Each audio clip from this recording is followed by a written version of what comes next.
Hailing from the Jersey Shore and raised as athletes, the Airey Bros have always shared a passion for physical culture, athletic performance, and human optimization, always striving to be the strongest versions of themselves, mentally, physically, spiritually, and emotionally.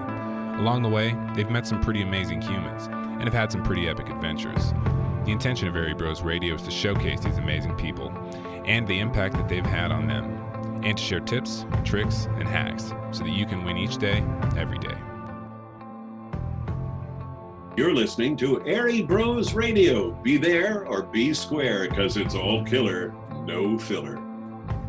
Love this character, Luke Skywalker. You can call him Hercules. You can call him, King Arthur. You can call him Harry Potter, Neo.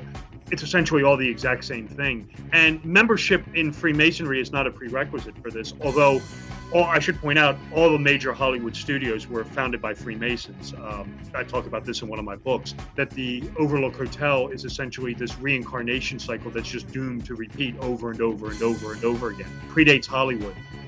You'll find these same, themes and undercurrents and symbolism in Shakespeare, Marlowe, Wagner, Mozart, Poe, Hawthorne, you name it. And these are images and ideas that are embedded in the subconscious mind. And it's what Jung called, as part of the collective unconscious. That means we all share it. I don't buy into the argument that there's some sort of cabal sitting around Hollywood planning this out. But the conspiracies that I find interesting are the ones that are true. This is Robert Sullivan, and you're listening to Airey Brothers Radio. You are a 32nd degree Freemason, and I think that gets everyone's eyebrows up. Oh, Freemason, you hear all the things today. What is a Freemason? I don't know if anyone can really tell you the definition. In your words, what is a Freemason to those who may think, they hear all this evil stuff? Well, in your words, how do you talk to those people? Right. Well, I mean, it's a fraternal order that's been around officially since 1717. Anyone can join it. There are certain restrictions, but pretty much it's open to anybody. An atheist can't join. And I've been involved with it for over, almost 25 years.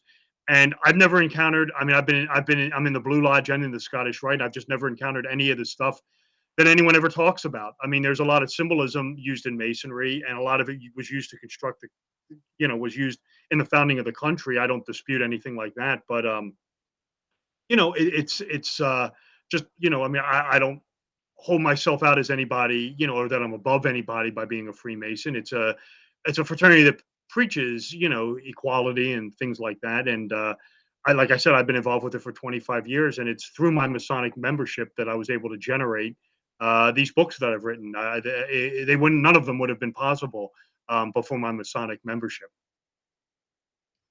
And speaking about that membership, when did you start seeing all this stuff in the movies? Was it when you joined the Freemasons? Was it a little before, and then you started seeing it as you became a Freemason? Yeah, it's a great point. It's a great question. Certainly after I became a Freemason, it definitely became more noticeable to me, and especially not just the Masonic symbolism, but just all of it. Not all of it is Masonic per se. I mean, you're with Gnosticism and alchemy and a lot of other esoteric doctrines. The first time it probably became apparent to me was very early on when I was in high school.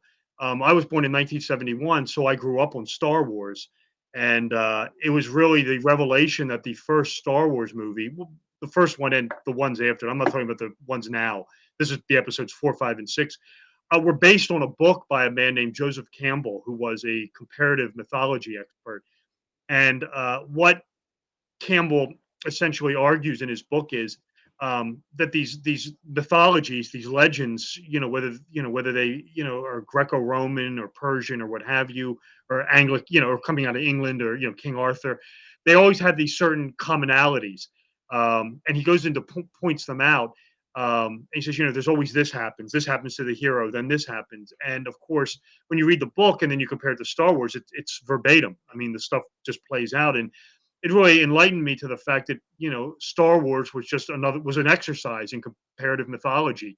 That, you can call this character Luke Skywalker, you can call him Hercules, you can call him, King Arthur, you can call him Harry Potter, Neo. It's essentially all the exact same thing. It's the retelling of this essentially solar allegory. that's just been rebranded and repackaged throughout the years.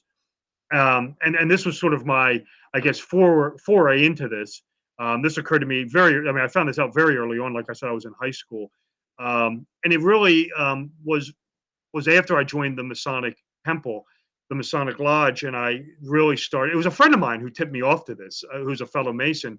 We were talking, and this was probably in around 04, 05, and we were talking about the National Treasure movie, and he said to me, you know, that whole movie is a Masonic ritual. And I said, what do you mean? And he said, well, you've done the Royal Arch. I said, yeah. He said, well, think about it. And I thought, oh yeah, he's right. That there all the elements are there. And and then you look at the Matrix movies with Gnosticism, and a lot of these movies also deal with, just general esoteric themes, alchemy. So it's something that just interests me, and I think for me personally, one of the reasons I like it so much is, and I've been on other shows and I've talked about this, is that you can see it with your own two eyes. I mean, you can watch The Shining or whatever, or Black Swan, or pick whatever movie you want, and you can see the symbolism, the themes, the undercurrents. Where with UFOs or cryptozoology, there's always the lingering question of, is it a man in an ape suit, or is it really Bigfoot, or is it a UFO, or is it just the planet Venus? So this is something that's very much interested to me, and for me, it's something I discovered very early on. So Robert, I a little bit younger than you. I was born in '76, but one of my first memories is being in a station wagon at a drive-in movie theater, seeing Episode 4, A New Hope. So I'm a huge Star Wars mark like yourself. I've been to Light and Magic. I've run in some of the forest where they filmed Return of the Jedi. With the symbolism and the relationship to Joseph Campbell and the stuff that we see over and over in things like The Matrix and some of those other movies you mentioned, is there a connection with the people that are writing, directing, and producing the movies, or are they just using things like the Campbell writings and stuff like that, or are there Masonic connections with some of the people involved in the movies? Right. It's really a tough question to answer, because it's some filmmakers are very sophisticated, more sophisticated than others, and membership in Freemasonry is not a prerequisite for this. Although, I should point out, all the major Hollywood studios were founded by Freemasons. I talk about this in one of my books. But like Stanley Kubrick, for instance, whose movies are usually overloaded with symbolism, was not a Freemason. So it's not exclusive to Freemasonry. Again, it just depends on the sophistication of the filmmaker. The real good ones draw in different sources depending on what the movie is. I mean, if it's a Gnostic movie, they'll rely on the Gnostic undercurrents, the symbolism. If it's dealing with secret societies or masonry, then they'll rely on that, or alchemy, or they'll rely on that.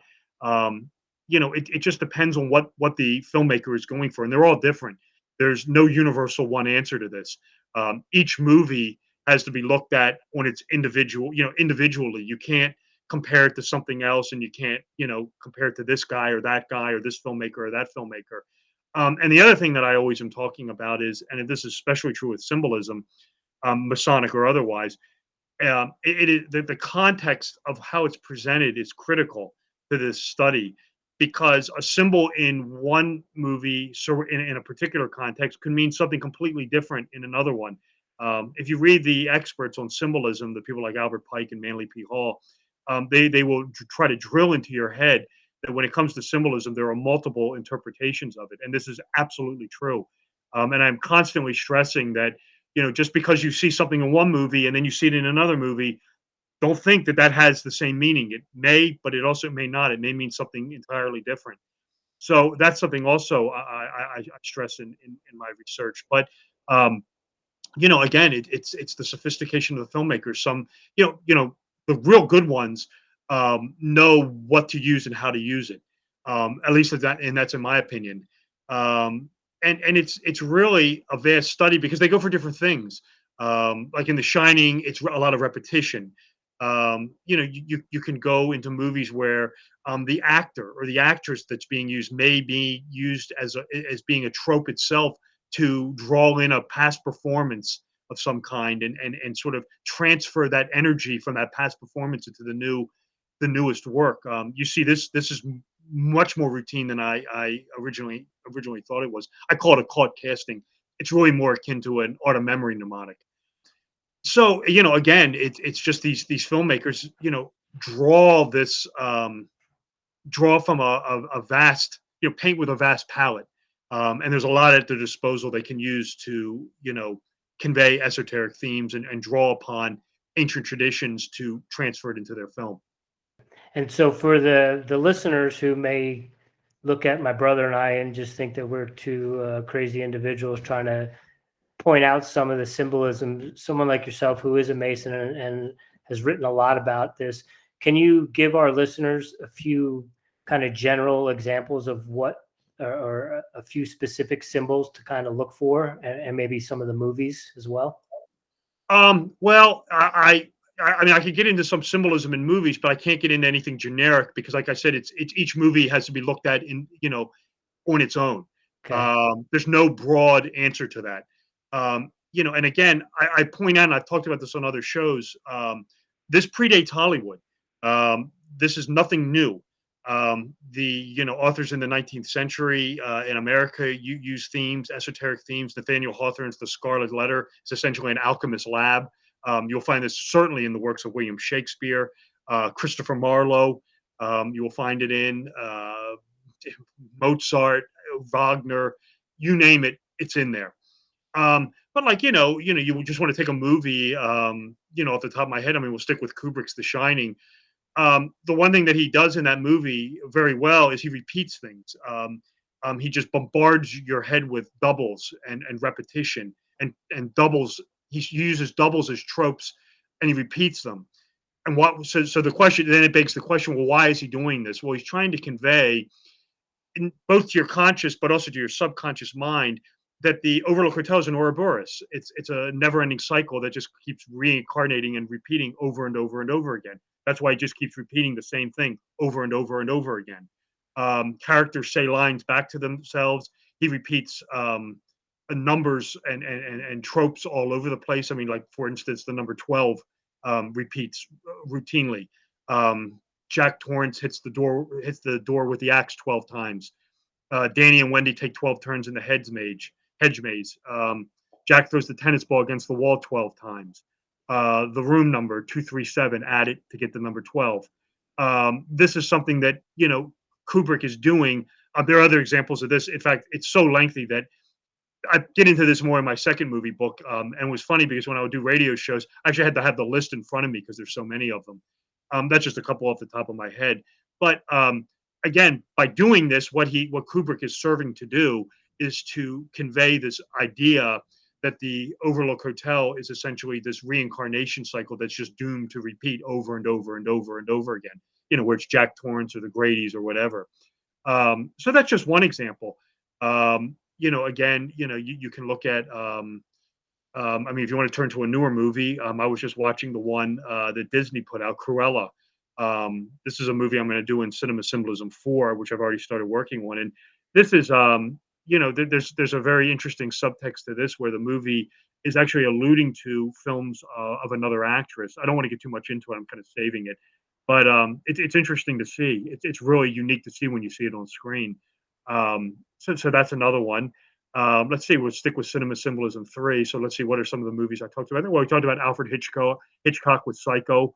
I mean, one of the things that he liked to do was use wardrobe to convey different things. And the one thing that he did, he started with Dial M for Murder, but he carries it forward to Psycho, and it's probably a little more noticeable in Psycho than it is for Dial M, was the costuming, the lingerie that the Janet Leigh character wears. When she starts out the film, it's white, denoting that she's innocent. And then, of course, after she steals the money, it becomes black, denoting her villainy.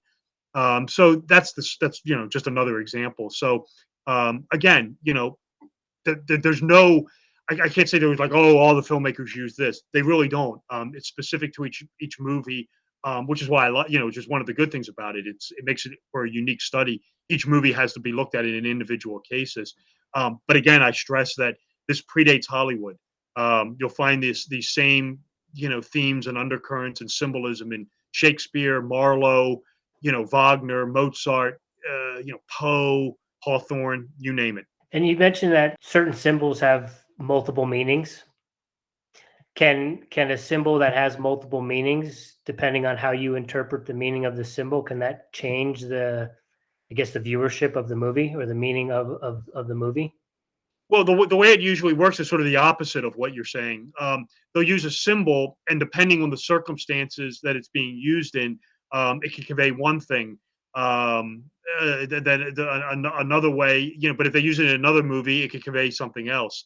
The example that just comes to mind is the number 88, or 888 or 8. This is a number that in Back to the Future denotes the Gregorian calendar, but in The Exorcist it denotes Jesus Christ. Of course, if you're familiar with gematria, you'll know that 888 equals Jesus Christ.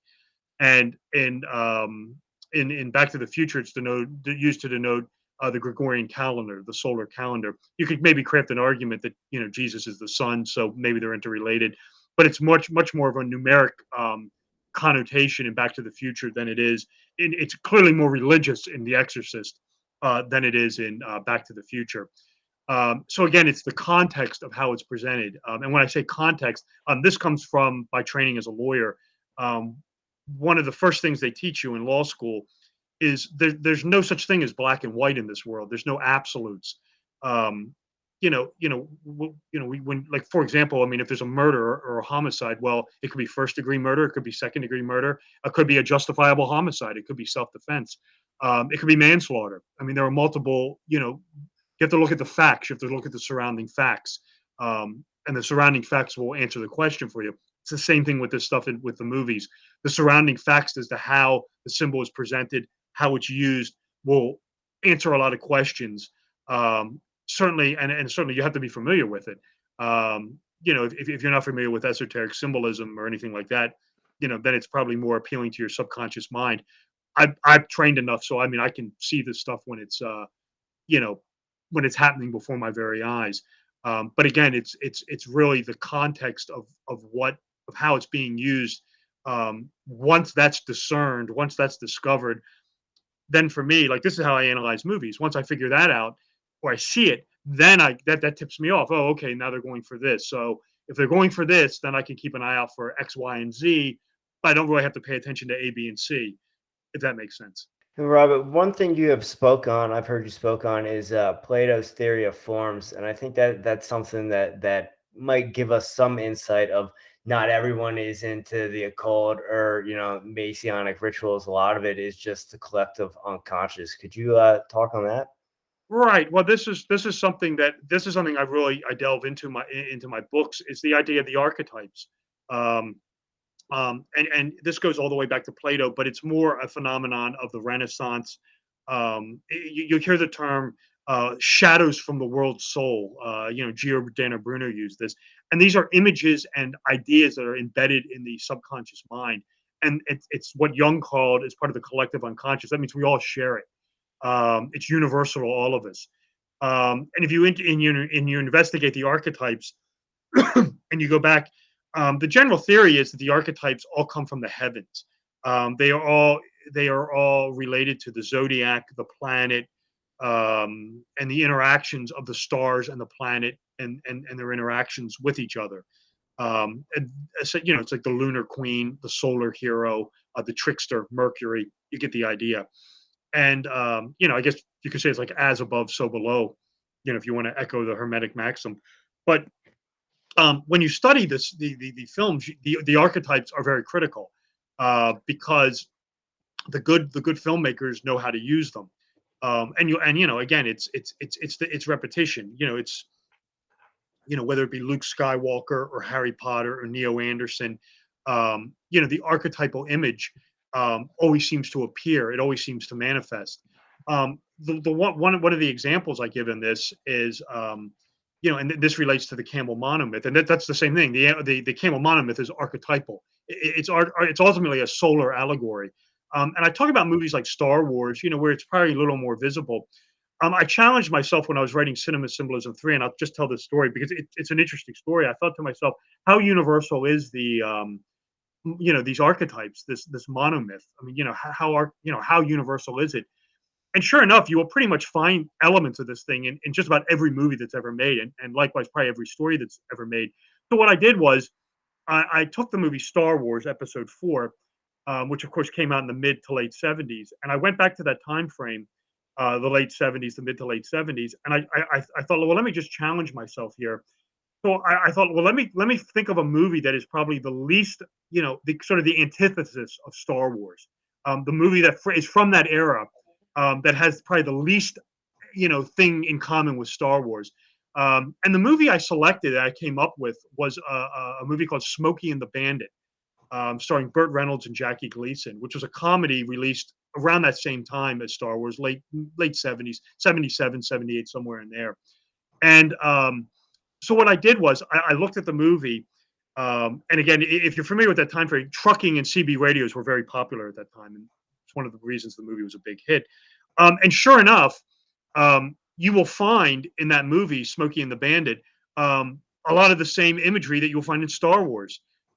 Clearly, Big Enos and Little Enos Burdett would be your threshold guardians.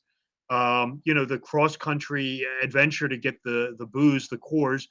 This would correspond with Campbell's Road of Trials. Clearly, the Buford T. Justice character would equate with the ogre father figure. This would be Darth Vader in Star Wars.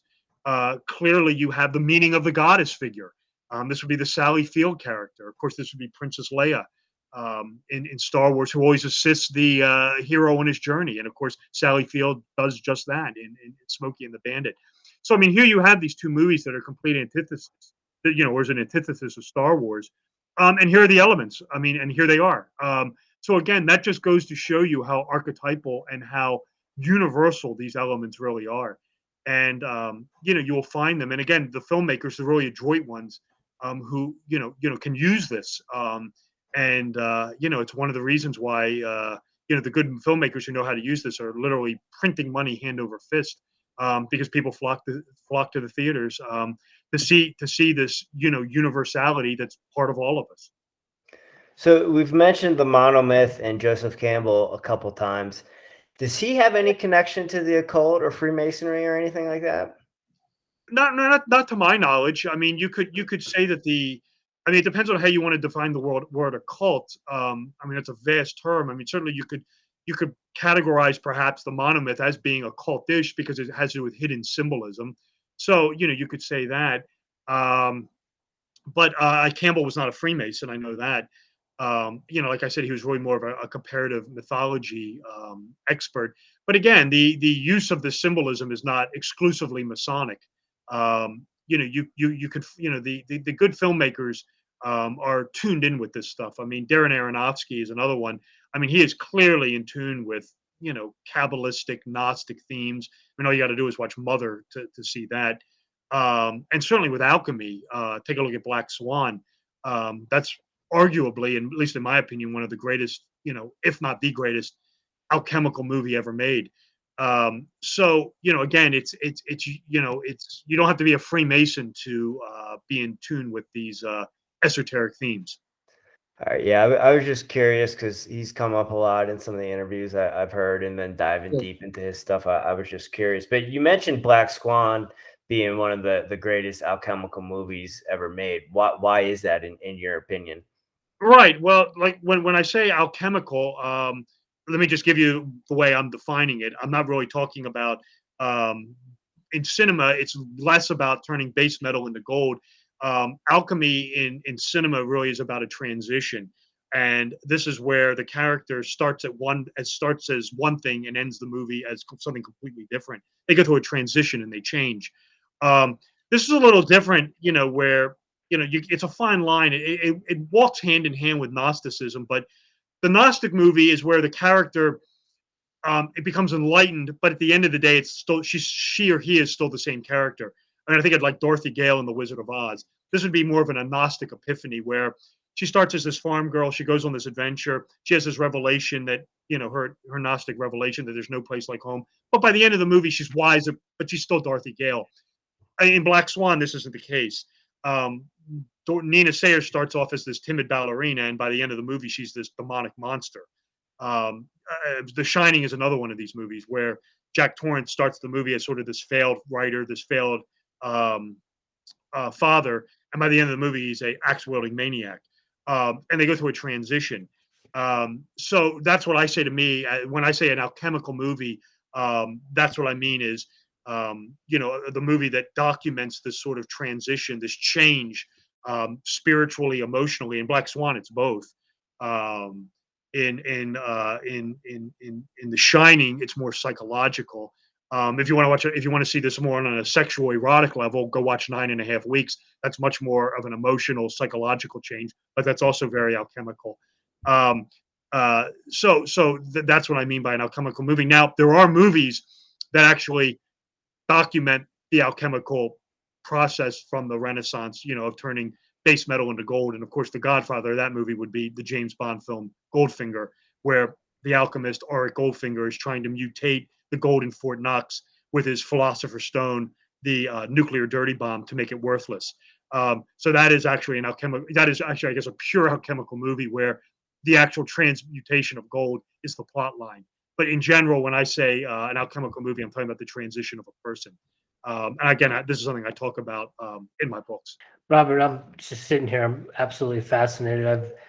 I first discovered you with Mel on Project Veritas or Veritas Radio. Oh yeah, sure. And so I've just been fascinated listening here. I'm curious, when you sit down to view a film, do you go into it with an analytic mind, or do you go into it with an entertainment mind, or is it a little bit of both, or do you view it multiple times and it varies? Yeah, that's a great question. I usually watch it for the first time for an entertainment purpose. Just to get the feel for it. Not to put on my thinking helmet or anything like that. Usually, I mean, if it's a movie that I know is going to have stuff like, for example, the one movie that comes out tomorrow on Blu-ray is the new Dune movie. And of course, I saw the original, the David Lynch one, which I loved. And I know this new one's going to have the same sort of stuff in it. So the answer is, yeah, in some movies I kind of go in, looking for it. I always at least try to watch the movie at least one time, just for pure entertainment value, just to kind of get a feel for it, just, not to take notes. A lot of times, even when I'm doing that, I'll pick up on things. But no, then, if it's a movie that, I'll watch it again and, I'll keep an eye out for something. And, then, if many a time, sometimes I've watched a movie and have found nothing. But, then you kind of pick up on it or see a theme that the filmmaker is going for. That's when it really becomes fun. And that's when, I kind of like, sit down, get out the pad and paper, start watching it, taking notes, jump around in it. And like I said, the one movie that I just watched over the summer, or let's say the fall, was Cruella, the one with Emma Stone. This was the Disney villain movie. And there is something very fun going on in that movie. It's not sinister or dark. And I'm going to talk about it in the next book. I don't want to get into it right now, but it was unique seeing it, because I was like, wait a minute, I've seen this before. And sure enough, it's there. My only problem with it is you have to be kind of an expert in something else, and I'm not an expert in this field. So, I'm probably gonna have to watch it and familiarize myself with something else. But like tomorrow, I know also the Halloween Kills comes out, and I'm looking forward to seeing that one. The original, the Halloween 18, that was something I took on in Cinema Symbolism 3. That was a unique movie. That had a lot of interesting things going on. Almost felt like they were playing around the Mandela effect, with tinkering around with different Halloween universes going, in that movie. So, when I watch a movie, I always try to watch it at least once for the entertainment value. And if I see something or I pick up on something, I always watch a movie more than once. Second, third viewing, if I pick up on something, then I'll take it from there, make some notes, watch it again, maybe jump around. But, again, just depends on the film.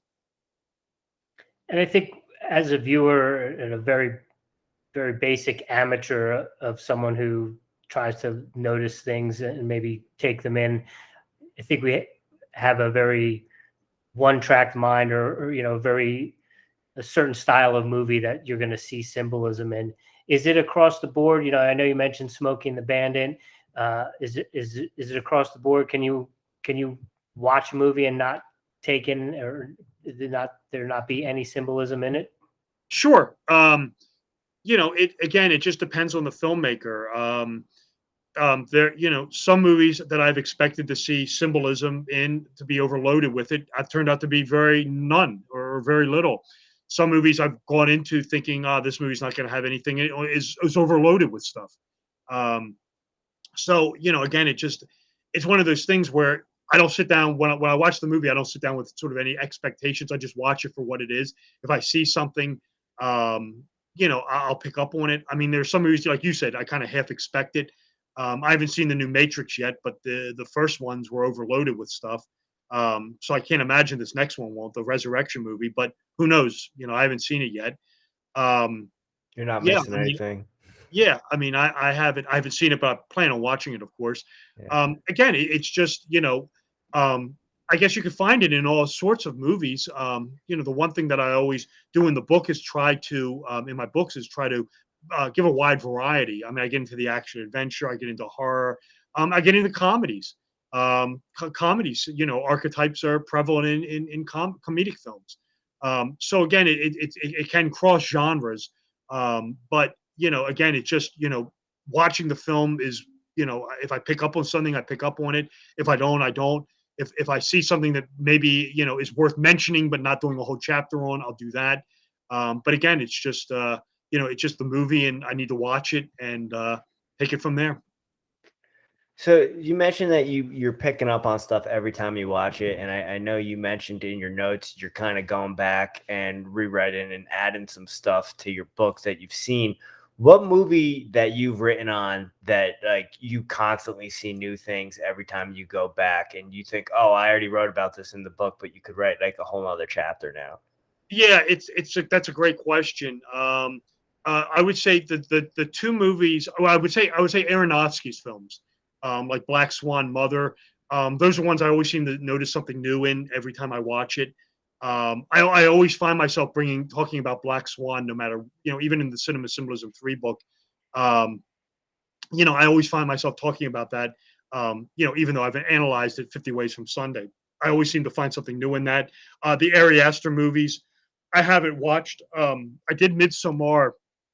I haven't analyzed Hereditary yet. I'll probably do that in Cinema Symbolism 4. I did Midsommar in 3. I haven't watched that in a while, but I have a feeling that if I put it on, I'll probably see something new in that. Again, he's very adroit. Ari Aster is.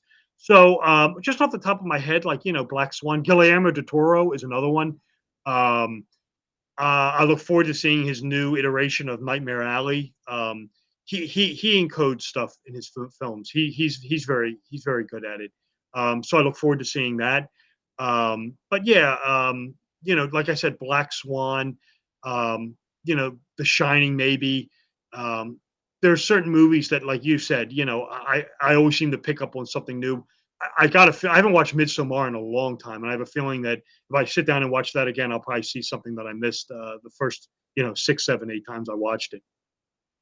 Yeah, and for guys like us, we're always looking for the symbolism or the conspiracy. And I know in a lot of film, there's prophecy, right? Stuff that hasn't happened, that happens in the film, or they talk about in the film, and then it happens. And I know you talk on that in Cinema Symbolism 3. Can you talk about some of those things? Oh, sure. This is one of the most fascinating topics out there, and that is movies as prophecy, where the movie or the media somehow predict a future event. And it's more than once. And it's I don't buy into the argument that there's some sort of cabal sitting around Hollywood planning this out. This seems to me, and I think it's much more interesting, seems to be coming out of the world of the supernatural, where again, we turn to the theories of Plato, and you get into some of the Christian mystics like Emanuel Swedenborg, Jakob Böhm, and then the psychiatrist Carl Jung, where you get into this notion of the collective unconscious, and you have to ask yourself, well, if art and creativity are this highly divine expression, could they somehow be predictive or creating prophecy? And again, you're dealing with the world of the supernatural here, which, in my opinion, makes it much more and more interesting. But yeah, I mean, the 3 Mile Island, the China Syndrome was released a few weeks before the 3 Mile Island meltdown. Certainly the 9/11 stuff is uncanny, and especially the lead up to it is it's like a countdown almost, whether it be the Simpsons episode or Fight Club or the Matrix or Patriot, and even the Big Lebowski. There's a 9/11 reference. I think that movie came in 1998. So the 9/11 stuff. Yeah, I mean it's just really Donald Trump. There's some strange media with him as president. The Lego Movie, and then there was a Serta mattress commercial that got into Trump as the presidency, and Gremlins 2 was another one of these. So it's interesting. Simpsons too. Yeah, well, the Simpsons one came out after Trump was elected. Oh, okay. Yeah, that I always get asked about that one. The Simpsons was after Trump. What about Back to the Future 2? Is that a Trump reference? Well, the character of Biff in the alternative universe was based on Trump, the business mogul. All right. But there was no reference to Trump as president. In fact, if you have the really keen eye for this, you will know who was president in the alternate universe of Biff Tannen. This was when Biff was, running Biff's Pleasure Palace. And if you have a really adroit eye, you will know that Richard Nixon was president. And the reason for that is the newspaper. If you pay attention to this, when they have the newspaper where it says Doc Brown committed, this is the newspaper in the alternative 1985 where Biff is head of the Pleasure Palace. You'll find if you look at that newspaper and you look at the lower right or the lower left, I can't remember, there's a headline that reads Nixon seeks fifth term, meaning that the Constitution has been changed and Nixon has been president since the early 80s. When they correct the timeline, when he goes back and he burns the Sports Almanac and he holds up the newspaper and it changes, pay attention to the Richard Nixon seeks fifth term. That now becomes Ronald Reagan seeks second term. So keep an eye on that the next time you watch Back to the Future Part 2. You mentioned the Patriot. Are you referring to the movie with Mel Gibson, the revolutionary? Yeah, the 9/11 allusion in that one is at the very beginning of the film. Mel Gibson's character is carving a chair, and this is again during the opening credits, and he weighs it, and the weight of the chair is 9 pounds 11 ounces, and then he sits on it and it comes crashing down. So another 9/11 reference for you. Interesting. Yeah, it took me a long time of watching Back to the Future to notice in the second one when he comes back in and instead of saying Twin Pines, it's Lone Pines. Right, that's because he runs over the one. Yeah. When he goes back, he winds up at Peabody's farm and he runs over one of the pine trees. And when he comes back, right, it's Lone Pines Malls, but when he went away, it's Twin Pines Malls. You'll find a lot of stuff like that in the Back to the Future films. The one that was like a little, they create paradoxes. The one in part 1 where they're standing in front of the clock tower and the woman says, give the money to save the clock tower. There's a storefront behind them, and I believe it's called the Third Eye, which is a storefront to see the future. Tarot cards, palmistry. When he goes ahead to the future in part 2, it's a paradox now. That building is Blast of the Past, which is where he buys the almanac. So in the present, it's a storefront that sees the future. In the future, it houses relics of the past. I thought that was an interesting paradox there that the filmmakers created. And I don't know if it was you that I heard talk about this, but I guess it was in the first one. There was like an adult movie playing at the one cinema, and then like the bum who was laying underneath that cinema, he was the adult star that was in that movie. He was actually in the Back to the Future. I don't know if you were the one who said that, but I had heard that, and that kind of blew my mind. No, I don't remember that. It wasn't for me. I'd have to go take a look at that. One thing I wanted to pick your brain on, because you're the first person I ever heard speak of this, and I grew up going to Disney, a huge Disney kid, and you connected the correlation between Buckminster Fullery and John Dee, and that kind of blew my mind because I had never heard anyone talk about Epcot and Buckminster Fullery, but that's obvious that he created that dome. So I just wanted to have you talk about that connection. Right. That was something that's very interesting. Buckminster Fuller was a 20th century mathematician. And he was the architect of the Epcot Center. This is the actual building, the geodesic dome that you see in Orlando, Florida, I believe it is. It's not in California, it's in Florida. And yeah, there is an actual nexus with him with John Dee, believe it or not. And it comes out of John Dee's Monas Hieroglyphica. And both of them, it's too complicated to get into. But essentially, both of them came up with the same formula. John Dee, 450, 500 years earlier, they both came up with the idea that I guess the way you can describe it is the harmonies of the universe and the way that creation occurs through divine forces is via the number 252. And both Buckminster Fuller came up with this, and so did John Dee, who was, of course, Queen Elizabeth's court astrologer, one of the most interesting characters in history. Probably most well known for his angelic magic to conjure these angelic beings that safeguard the celestial hierarchies. But both Dee and Fuller, it ties into alchemy. It's what's known as coincidentia oppositorum. And both Fuller and Dee came up with the same number, 252, to explain sort of the divine rhythms of how the universe was created. And it also ties into the number 9. And in mathematics, it's complex. I get into it more in cinema symbolism too. 9 always equals 0 in sort of what you would going to call occult mathematics. This is where you get. This is where it's 9 thing or nothing or no thing. This is where you get the word from. Nothing, nada. It's a 9 thing. It's a nothing. And both of them understood this. And whenever you have an equation that comes back to the number 9, you are inevitably dealing with the number 252 because the number 9 cancels itself out. And you actually see this on John Dee's image engraving for his work on navigation, the rare treatise on navigation, where if you look at the side, there's 4 ships. And then there's 4 men, I believe it is, and it's 4 and 4, and there's no 9, and it has to do with the number 252 as well. It's very complex. I get into more in cinema symbolism too, but no, there's this societal link between Fuller and Dee and their mathematical theorem related to the number 252 and the number 9 as well. It's intense.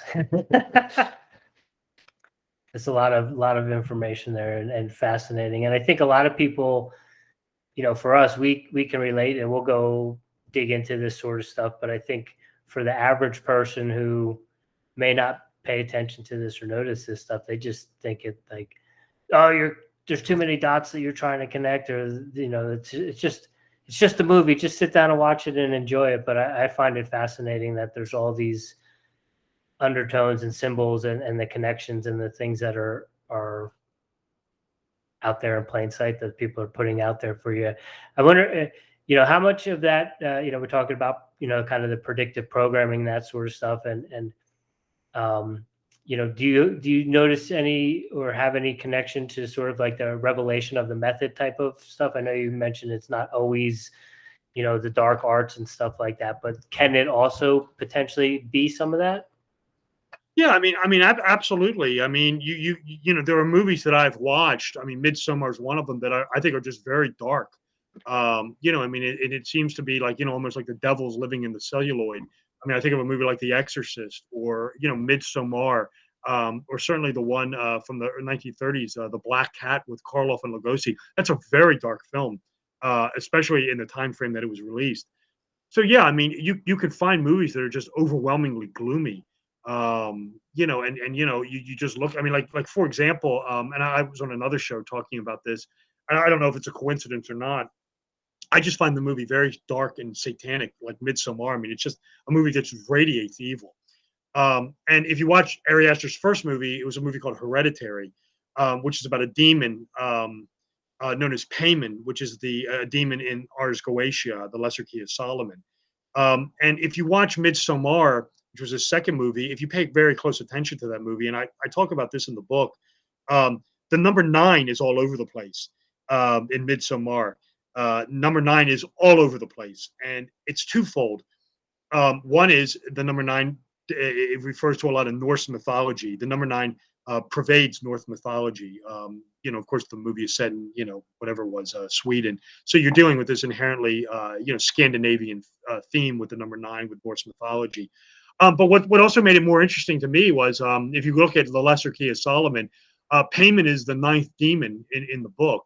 And I just couldn't help but think to myself, God, with all that reference to the number 9 in Midsommar, was Aster somehow trying to, transfer, Payman's demonism from Hereditary into his latest work, just by using the number 9. I don't know, I'm speculating there, but the movie is just so grim and so gloomy, and so demonic. You can't help but think that, like I said, it's almost like, the demon lives in the celluloid, as it were. Robert, I know we're running short on time here. Before we get into rapid fire, 2 questions I have to ask you about the Mason Hall.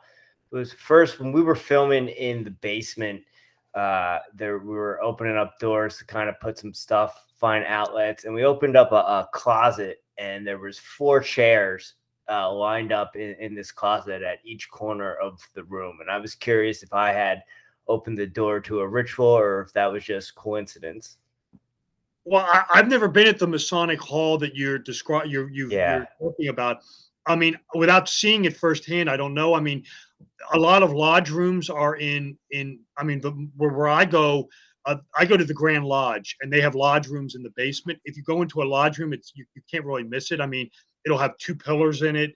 I mean, it'll be wide. You'll have seats on either side. You'll have a seat in the, where the worshipful master sits, which is usually a large, like, throne chair. And then there'll usually be 2 seats next to him for where the secretary and the treasurer sit. And there'll be chairs around it. So, I mean, you can't mistake a lodge room. On that note, they all have storage facilities. I mean, to store chairs, seats, costumes, things like that, ritual equipment.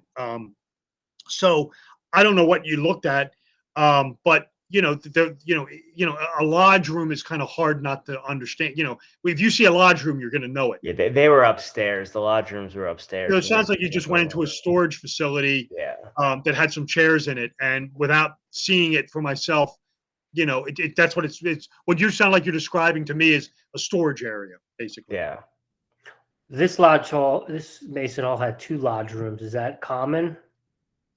Yeah. I mean, it's the one that I'm in has like 5 or 6 in the basement, and then there's like a Grand Lodge up on the first level. So yeah, I mean, just depending on the hall, yeah, they can have more than one lodge room. That's not uncommon. I'll put it to you like that.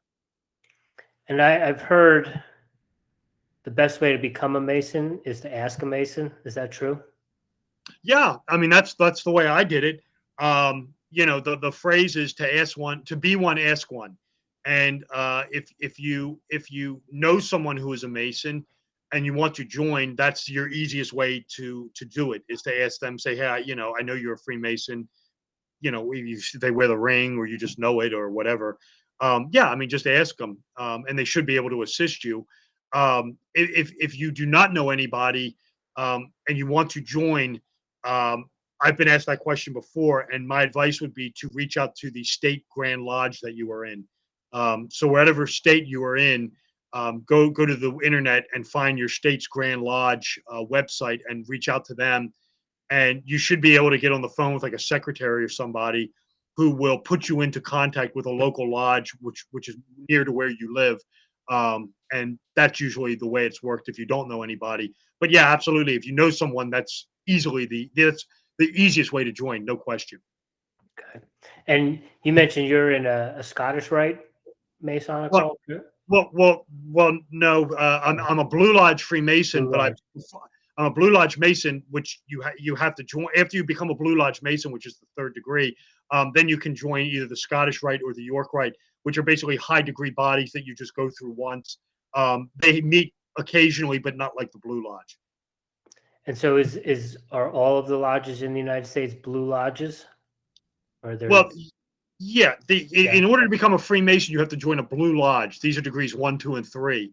Okay. And then you have the high degree bodies, which are the 2 most popular, the 2 most famous are the Scottish Rite and the York Rite. In order to join those, you have to be a 3rd degree Freemason. you cannot join the Scottish Rite or the York Rite unless you are a third degree Blue Lodge Freemason. The Grand Lodge governs the Blue Lodges. The Scottish Rite and the York Rite are like bodies of unto themselves. And are all of those options available in the United States? Once you get through in the United States, yes. Yeah. Can you do both York and Scottish, or is it one or the other? You can do both of them or neither. It's completely up to you. There is nothing that discriminates you from joining one, the either, or both, or neither also. Okay. Thank you. And Robert, one last question before we get into rapid fire. When you're watching these movies and you know the Masonic rituals and stuff like that, and I know you said National Treasure is a complete Masonic ritual. Is there any rituals or symbolism that you haven't seen in films that would be good, or you're like, oh, I can't believe no one has done this yet? As a someone who's making movies, I figured I'd ask you that. Well, the one thing I wouldn't say would necessarily with symbolism. The one thing that I'm shocked that Hollywood has never tackled in any way, shape, or form is some sort of movie or TV movie or docudrama. Not docudrama, but like a movie about Aleister Crowley. He is so influential, and they use. I mean, so much of his material turns up in music and movies and things like that. I am just stunned by 2022 now, that no one has done some sort of, made for TV movie about his life or use the Aleister Crowley person in a film of some kind, even like in an Indiana Jones movie or something. I'm just surprised that with Hollywood's interest in the occult and magic and sorcery, I'm just surprised that no one has tackled the life and times of Aleister Crowley. That would be my answer to that. Good answer. Thank you. Is it maybe one of those things where he's off limits? You wonder. I mean, you do kind of wonder about it, because you would have thought by now. I mean, there are Crowley analogs in films. I don't dispute that. I mean, the character of Blofeld in James Bond was loosely based on Crowley. The guy in The Black Cat, which I talked about, the Karloff character Prolzig in The Black Cat is a Crowley analog. The guy in Rosemary's Baby, what's his name? The guy Sidney Blackmere plays. What the hell's his name? The old guy, the Conjurer, the guy who summons the devil, is obviously a Crowley analog. Mokata in The Devil Rides Out is also Aleister Crowley. But I'm surprised no one has actually taken on Aleister Crowley himself. So we got 4 rapid fire questions for you. The first one is, are you a coffee drinker? Yes. How do you take your coffee? How do you brew your coffee? I brew it in the morning, just in a coffee maker. Not the little cups, where you pour in the grounds and you pour the hot water, the hot water filters through it. Like a Mr. Coffee machine, I guess. And I take it black. Do you have a particular bean or roast that you like? I like there's a couple of them. I like pumpkin. I like the Kahlua mocha, French vanilla, and regular. I like the Kahlua brands. Okay, excellent. Robert, do you have any daily practices or rituals that you do on a regular basis to show up as the strongest version of yourself? No, I can't say I have anything I do every day or anything like that. I always at my age, I try to eat healthy. I wouldn't call it a ritual, but I always at this point, I eat at least a couple apples and bananas a day. And I think that does me well. So I guess that would be my answer. Cool. And Robert, what are you listening to right now? Music-wise, podcasts, audiobooks? Are you reading anything? Yes, I can answer all those. I am rereading. It's a book that I read before, but years ago, and I only read parts of it. I'm currently reading Francis Yates's Art of Memory, which is a book I'm familiar with, and I've read most of it before, but I'm reading it from start to finish. Music-wise, right now, I'm not really in anything new. I've been going back listening to a lot of like one-hit wonders from the 70s, 80s, and 90s right now. Some of the ones I've been listening to, like the Tubes. What's that one? Talk to You Later. I've been listening to that. Some of the stuff from the 70s, Exile, little Rod Stewart, Beatles, some remixes of the Beatles, stuff like that right now. Okay, and Robert, last but certainly not least, with all your work in Hollywood and symbolism and all that sort of jazz, do you have a favorite conspiracy theory, something that fascinates you, something that you maybe do a little bit extra research on from time to time?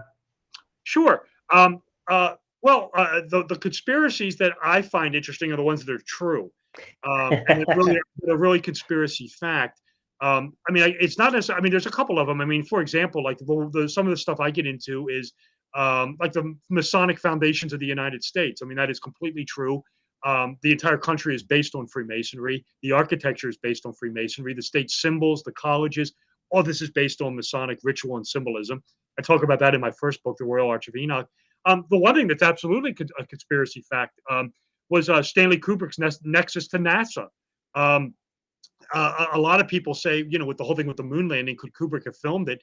It's very possible. It's probably likely. Could they have gone to the moon and this couldn't film there, so they hired Kubrick to film, in a studio? Sure. It's not beyond the realm of possibility that the government or agents of the government saw Strangelove or 2001, thought this guy was a great cinematographer, filmer, and used him to film the moon landing footage. What makes this so unique is, and what the real smoking gun on this is, the movie Barry Lyndon, which was the film that Kubrick made before The Shining. This was in the mid-'70s. What Kubrick wanted to do in that film was he wanted to film scenes. The film takes place during the Napoleonic Wars, and he wanted to film scenes solely by candlelight. Unfortunately, this can't be done. It came out too dark. If you ever watch black and white movies, from whatever, they could have a candle sitting there. There was always a spotlight on it. You couldn't just film by candlelight. Believe it or not, NASA had developed a lens that allowed you to do this. And Kubrick actually went to NASA, and of course he was well connected there. And NASA gave him lenses to film Barry Lyndon. So every time you watch Kubrick's Barry Lyndon, it was filmed with NASA technology. So this whole idea, so the nexus between Kubrick and NASA is very strong. And to suggest that Kubrick wasn't the guy filming the NASA footage, I mean, it would make sense to me. Excellent. That we just had Jay Widener on, who has done some extensive work and research and written some stuff about Kubrick's involvement with NASA and the moon landing and stuff. So appreciate your sharing your thoughts on all that stuff. Robert, where can people find you? Where can they get your books? Where would you like them to track you down? Sure. The easiest way to find me is my website, which is my name. My name is Robert W. Sullivan IV. So my website is www.robertwsullivan.iv, the letter I, the letter V, Roman numerals for the fourth.com. There's links there to purchase the books. There's information about me, information about upcoming websites and webcasts, podcasts, radio shows I'm going to be on. It's a very easy site to navigate, and there's links to buy the books. The books are available on all the major online retailers: Amazon, Kindle, the ebook, Barnes and Noble, Books A Million. You can get the print edition, you can get the ebook. There's links on my website to go buy them directly. Of course, you can just go to the Amazon page or Barnes and Noble and just type in the name; it'll come up.